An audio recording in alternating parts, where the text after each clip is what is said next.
Sonic 3 and Knuckles is the best Sonic game ever made. That's not hyperbole. I genuinely believe that this is the game that cemented Sonic the Hedgehog in the zeitgeist. From its release back in 1994, over 30 years ago. There have been some undeniably fantastic titles that released after this game, but in terms of significance and legacy, S3K is the Sonic game. And if I haven't convinced you otherwise by the end of this video, you can whip my ass in the comments section. How about that? After Sonic 1 and 2's success, the Mega Drive and Sega had managed to gain some serious footing in the video game industry, showing the world that they could make video games with the best of them, with blast processing, 90s attitude, and their very own Mickey Mouse OC. Do not steal. Sega wanted to make sure Sonic 3 was going to be the biggest of the series, their decisive blow that would end the console Cold Wars. Sonic 3 would have everything. 3D elements, amazing visuals, and thanks to a recent studio tour, music by the king of pop himself, fucking Michael Jackson! But with those lofty ambitions came some pretty major setbacks. Oh no! From the initial plan of being fully 3D, to Jackson being unsatisfied with the music, to even a goddamn McDonald's promotion gone awry, Sonic's third entry was slammed by some pretty heavy delays. Director of STI, Roger Hector, went on record as saying development was troubling at the time, with the communication breakdown between Sega of Japan and Sega of America. Yeah, remember when these guys were working together for Sonic 2? Yeah, throw all that shit out the window. This resulted in the game's release being pushed out all the way back to 1994, while Sega Technical Institute, or STI, would be split into two teams. The Japanese team handling Sonic 3 and Knuckles, while the American team would be working on two other Sonic titles to fill the space in 1993. Doctor Robotnik's Mean Bean Machine, and Sonic Spinball. Yeah, Sonic Team really playing favorites even back in the 90s. The biggest fumble, though, was undoubtedly that McDonald's deal I mentioned. Sega had racked up a pretty sizable debt at this point, and weren't above taking a fat paycheck from fast food juggernauts to both help promote the game and get more cash flowing into the project. Give me money, give me money, give me money, give me money, give me money. Problem is, the project continued to grow and become more and more ambitious, which was going to result in them missing the promotion window of February in 1994. Please, Father, have mercy. God has mercy. I don't. This is where the game's iconic lock-on technology got worked into the mix, allowing Sega to complete Sonic 3, but still add in the future content of the full game later that year when they could release Sonic and Knuckles. The bonus of this meaning that A, Sega essentially were able to release two big Sonic games that year. B, it allowed the team working on Part 2 to have a lot more time to finish up what they needed. C, they could do a little Frankenstein magic with Sonic 2's code to have Knuckles be playable in there. Yeah, they didn't implement Hidden Palace Zone, but who cares? You know, I'm not complaining, you're not complaining. And D, not piss off McDonald's. How's that clown dick taste, say? You might think that the kids of the 90s were kinda pissed about this whole affair, right? But honestly, Sega did a great job at hiding the fact that Sonic and Knuckles was just Sonic 3 Part 2. And that applying the cartridge in mating press position with Sonic 3 was just an ingenious idea by Sega to make Sonic and Knuckles' experience all the larger. Because, well, on its own, 8 zones was pretty small. But when you combined it with Sonic 3, you got 14 full zones. Or combining Sonic and Knuckles with Sonic 2 allowed you to replay that entire game's 11 zones, now as Knuckles. And locking Sonic and Knuckles into Sonic 1 gave you blue balls, blue spheres. Yeah, can you just you can play the blue spheres minigame. Woo! Apparently Sonic 1 featuring Knuckles was briefly considered. However, in an interview with Takashi Iizuka, he explained that Sonic 1's levels weren't designed around using Knuckles' abilities. No shit. Which, like, I don't know, man. With Sonic Origins letting you play as Knuckles in Sonic 1, I feel like it's not all that much worse than, say, playing as Knuckles in Sonic 2, but was probably more of a deadline thing than anything. Though, that still didn't stop game magazines from the time constructing fake screenshots to gaslight an entire generation of kids. Yeah, thanks, Sega Megazone! What else were you lying to us about? That Akuma wasn't playable in Resident Evil 2? No, that's gotta be true. I mean, you just have to beat the game 6 times and get A rank using only the knife, right? I mean, why would video game journalists just lie to us, right? Alright, that's enough of a history lesson for today. Let's actually get stuck into this 16-megabit masterpiece, shall we? From the get-go, Sonic 3 Knuckles has some pretty major improvements to its predecessor, having an inbuilt game save feature that was very unique at the time, and the ability to play as Sonic, Tails, Sonic and Tails, and the new Echidna on the block, Knuckles. Now, Sonic 2 did technically have the ability to play as Sonic, Tails, or a combination of the two. However, this function was tucked away in the options menu, so you probably missed it first time around. And unlike in Sonic 2, each character here has their own unique abilities. Sonic's kit's now been updated to include the Insta-Shield. Tails actually has the ability to fly on command, and it's no longer just a return-to-screen gimmick for when you inevitably outpace him. He can even give Sonic a lift using this new function to reach new paths and secrets only accessible to Tails. And then we have Knuckles, who not only can climb walls, but can also glide, which is apparently because of his dreadlocks.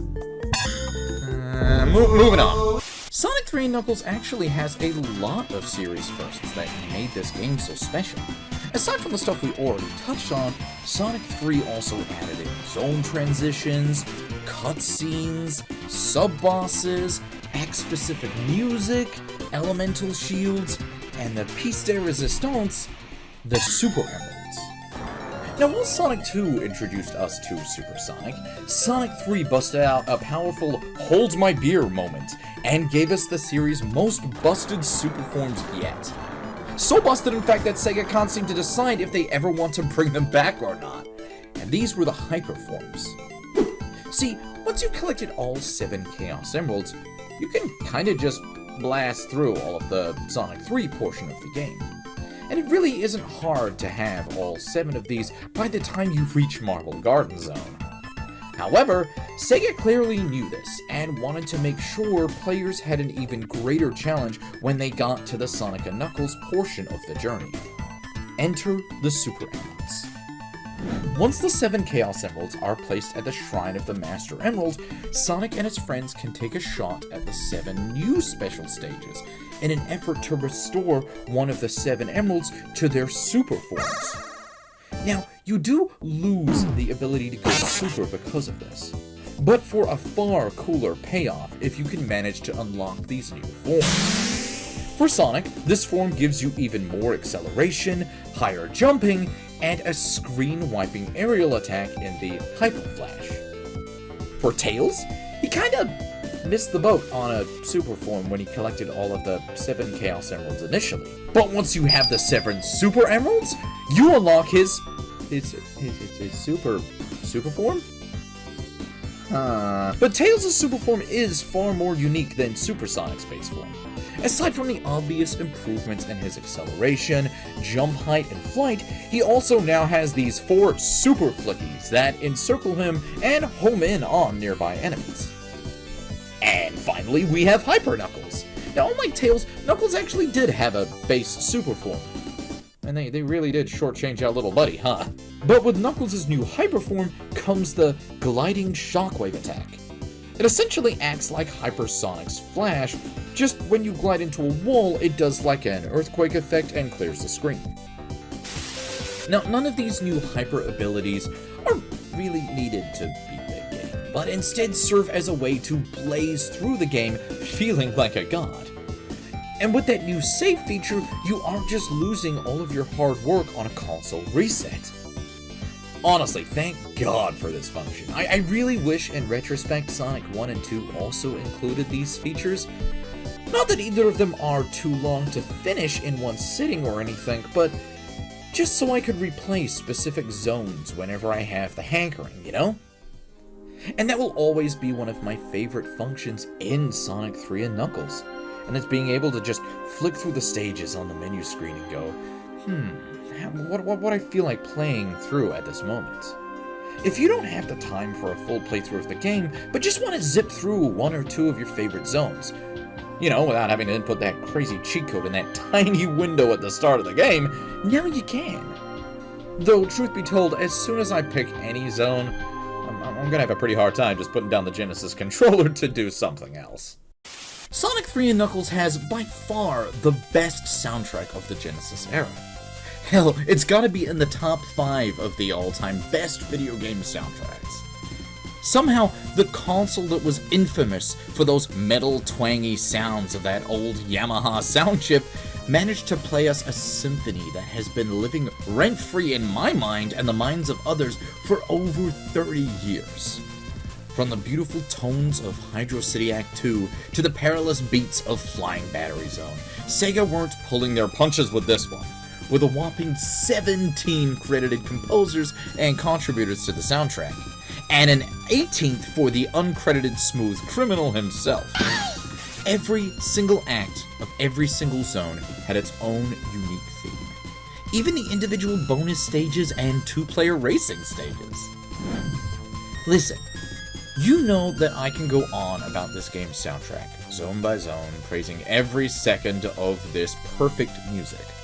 But instead, when you finish this video, I'd recommend checking out Alex Yard's channel here on YouTube. He goes into fantastic breakdowns on Sonic music theory, and it's so incredibly insightful and well explained. Give it a watch if you feel so inclined.